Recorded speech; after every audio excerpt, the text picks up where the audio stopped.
Okay, now we're going to talk about bumping and running on the reach. So what is bumping and running? So bumping and running is taking a windward boat as the leeward boat up, almost head to wind, and then running or heading down, back down to a fast point of sail. Okay, in this case, it's going to be a reach. We really want to emphasize the run part, because if we head up and we get too slow, then our opponent could sail over the top of us. We could, potentially have something go wrong. So we just want to bump and run, and bump and run, and bump and run. Lots of little ones. Okay. So let's talk about slowing on the reach. So it's very similar to slowing on the upwind. Okay. Number one, we're going to over trim our main. Number two, we're going to luff our jib. And number three, we're going to scull. So we're going to head up and down very aggressively. And the drag from our rudder going back and forth is really going to slow us down. Now that we're slow, we want to make sure we're dead ahead of our opponent, okay? And now they have to make a choice. They have to make a choice how they want to try and pass us, right? Do they want to try and go to windward? Do they want to try and go to leeward? So let's look. If your opponent goes to windward, we want to bump and then run. And we may do this a lot of times on a reach, if it's a longer reach, okay? So when they go to windward of us, we're going to head up.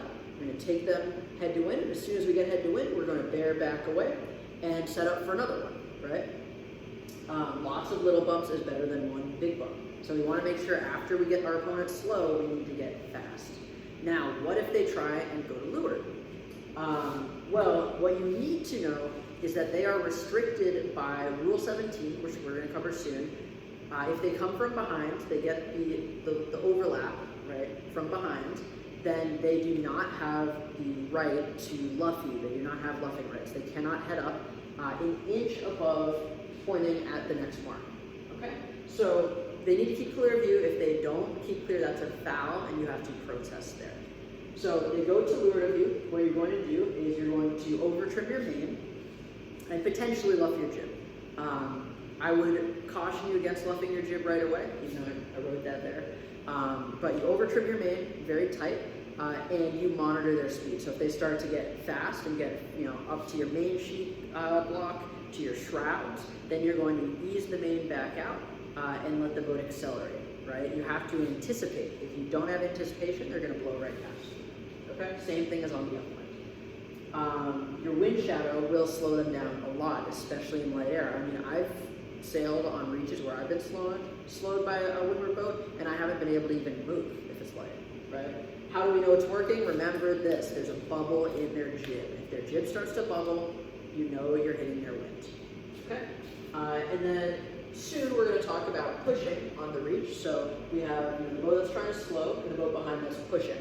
The one thing that you should know is that we're trying to push, not pass, okay? It is extremely difficult, as a beginner team racer to pass an experienced team racer on the reach. So we would rather push them forward, and hopefully we have some teammates up there in front of us that can kind of help us out when we get them to our teammates. So we want to push, not pass. So we'll talk about pushing and being this trailing boat, some tips in another video.